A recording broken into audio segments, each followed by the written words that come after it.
Good morning అందరికీ. ఈరోజు మా హాస్టల్లో ఫుడ్ ఏమేమి పెట్టారో చూపిస్తా వచ్చేసేయండి. మార్నింగ్ టిఫిన్లకు పులిహోర పెట్టారనమాట. చూడడానికి చాలా కలర్ఫుల్గా ఉంది కానీ తినడానికి అస్సలు బాగోదు అనమాట. సో చూడడానికి మాత్రమే బాగుంటుంది.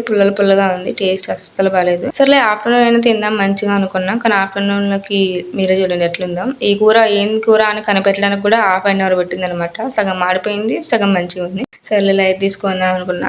ఎప్పుడు లేని కొత్తగా చారు చేశారు ఏంటి అనుకున్నా. సరే ఆ సక్కరైన పప్పు చూద్దామా అంటే దీంట్లో చారు అవసరం లేదు, ఆల్రెడీ ఇది పప్పు చారే అనమాట. అట్లుంది. ఇంకే ఇట్లా కాదులే మంచిగా నైట్ ఏం తిందాం అనుకున్నా, కానీ నైట్ కూర మాత్రం వంకాయ కూర అస్సలు చెప్పాల్సిన అవసరం లేదు. చేదంటే చేదు. ఇక్కడ మనలాగా పుచ్చులు చేదులు ఏం చూడరట్టుంది. అందుకే అంత చండాలంగా సాంబార్ విషయానికి అయితే చెప్పాల్సిన అవసరం లేదు, ఎందుకంటే అసలు సాంబారే లేదు కాబట్టి. మిగలేదు కూడా. మేము తినేది 8:30కి, కానీ 8:30కి కూడా మిగలేదు. అది మన చేసేదేం లేక పెరుగుతాయని అడ్జస్ట్ అయినాం. ఇది మరి మా హాస్టల్లో ఫుడ్ సంగతి. మీ హాస్టల్లో కూడా ఇలానే ఉంటుందా? అయితే కామెంట్ చేయండి. వీడియో నచ్చితే సబ్స్క్రైబ్ చేసుకోవచ్చు కదా. ఉంటా మరి, బాయ్.